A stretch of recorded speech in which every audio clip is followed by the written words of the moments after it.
सभी दोस्तों, माताओं, बहनों एवं भाइयों को सत्यनारायण शर्मा का जय श्री राधे, जय श्री राधे।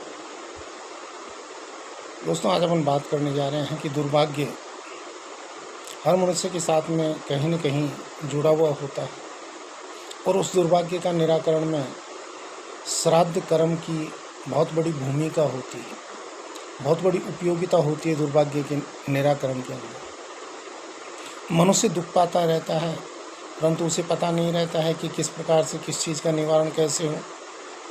निवारण वह कहीं कराता भी है तो कहीं न कहीं त्रुटि रहने के कारण से उसका पूर्ण फल उसे प्राप्त नहीं हो पाता। आज अपन बात करते हैं दुर्भाग्य निवारण में श्राद्ध कर्म की जो उपयोगिता है, कि श्राद्ध कर्म कितना काम करता है दुर्भाग्य निराकरण। पितरों के प्रीत्यर्थ नियम के अनुसार भविष्य युक्त पिंड प्रदान आदि कर्म करना ही श्राद्ध कहलाता है। श्राद्ध करने से पितरों को तृप्ति प्राप्त होती है और सदा में प्रसन्न रहते हैं। वे श्राद्धकर्ता को दीर्घायु, शोहरत, बल, तेज, स्त्री तथा निरोगता आदि प्रदान करते हैं। औधर्विक, दैहिक, सांवत्सरिक और एकोद्विष्ट पार्वण भाद्र मास के कृष्ण पक्ष में किए जाने वाले श्राद्ध कुल 5 प्रकार के श्राद्ध होते हैं। कोई विशेष कामना मन में रख करके किए जाने वाला जो श्राद्ध होता है वह काम में कहलाता है।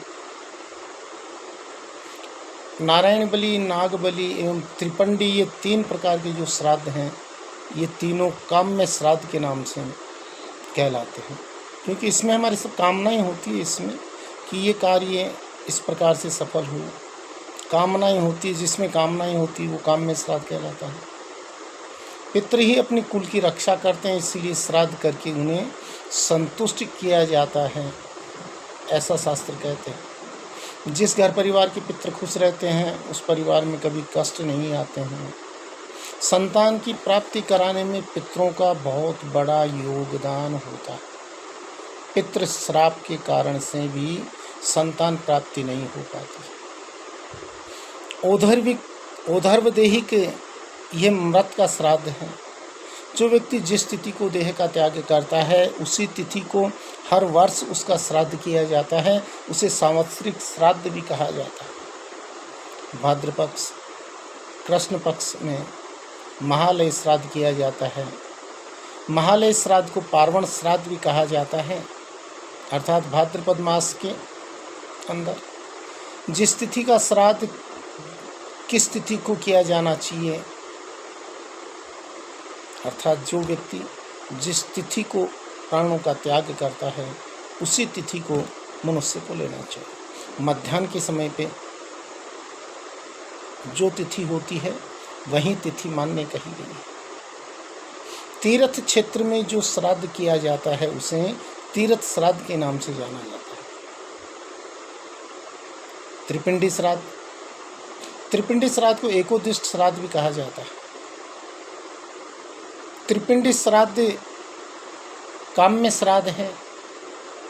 लगातार 3 वर्ष जिसका श्राद्ध नहीं किया जाता है उसको प्रेतत्व की प्राप्ति हो जाती है। कुछ लोग तो ये मानते हैं कि मरने के बाद में तो कुछ भी नहीं है, पितर कहाँ, मरने के बाद में देह को जला दिया, अब बचा क्या है। कुछ लोग तो इस तरह से मानते हैं, परंतु 3 वर्ष तक जिसका श्राद्ध नहीं होता है वह प्रेतत्व को प्राप्त हो जाता है।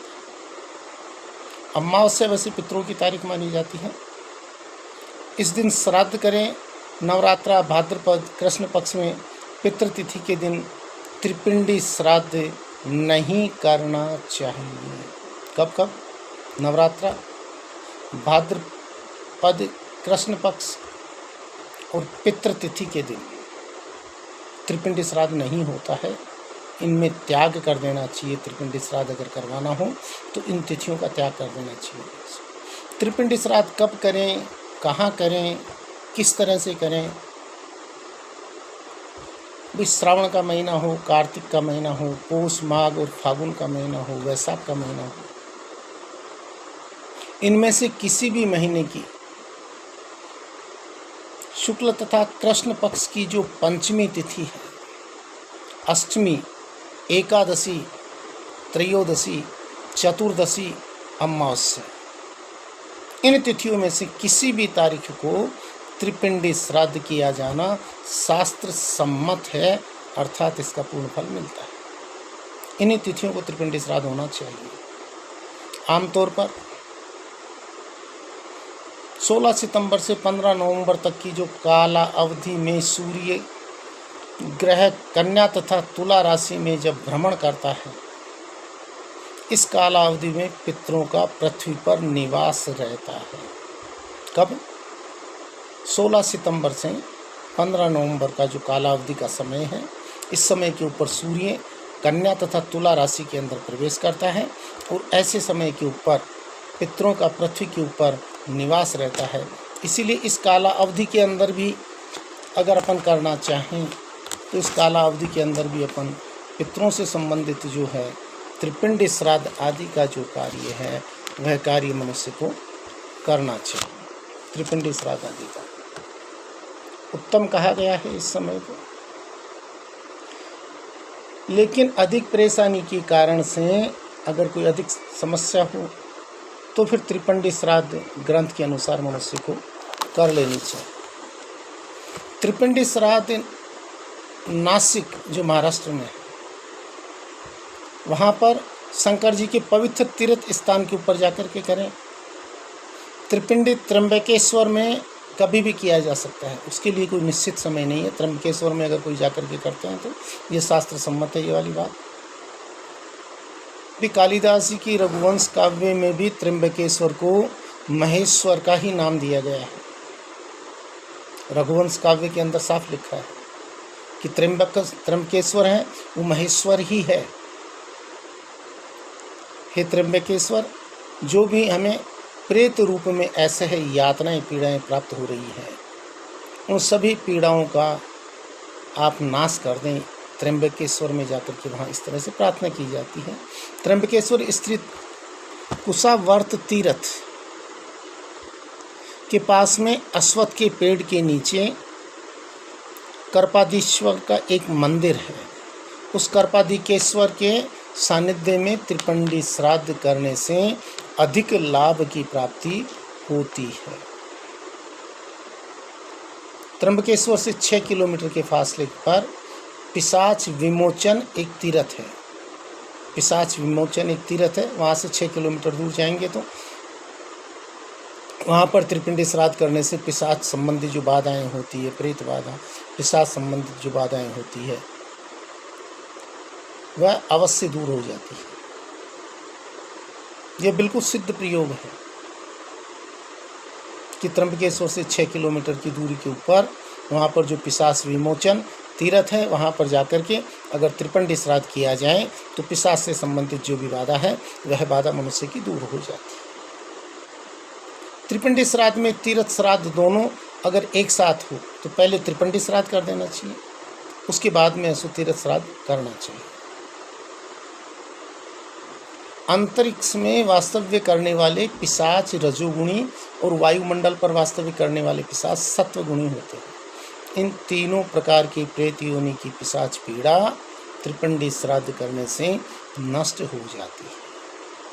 अंतरिक्ष में जो रजोगुणी हैं, वायुमंडल पर जो वास्तव में करने वाले जो सत्वगुणी पिशाच हैं, इनसे पीड़ाएं सब दूर हो जाती हैं। त्रिपिंडी श्राद्ध का आरंभ करने से पूर्व गंगा मिलन में शरीर की शुद्धि के लिए प्रायश्चित के तौर पर उन्हें क्षौर करने का विधान कहा गया है। त्रिपिंडी श्राद्ध में ब्रह्मा, विष्णु, महेश इन प्रतिमाएं तैयार करवा करके उनका प्राण प्रतिष्ठा करवा करके और उसके बाद में उनकी पूजा अर्चना वहाँ पर करनी चाहिए। तो 3 सुविदित ब्राह्मणों से इन तीनों देवताओं के मंत्रों का वहाँ पर जप करवाना चाहिए। अर्थात हमें सताने वाला, परेशान करने वाला पिशाच योनि प्राप्त जो भी जीव आत्मा रहता है उसका नाम, गोत्र हमें अगर ज्ञात नहीं है तो अनारिक्त गोत्र शब्द का प्रयोग कर लेना चाहिए। अनारिक्त अज्ञात नहीं होता, अनारिक्त होता है। अंततः इससे प्रेत योनि प्राप्त उस जीवात्मा को संबोधित करते हुए श्राद्ध किया जाता है।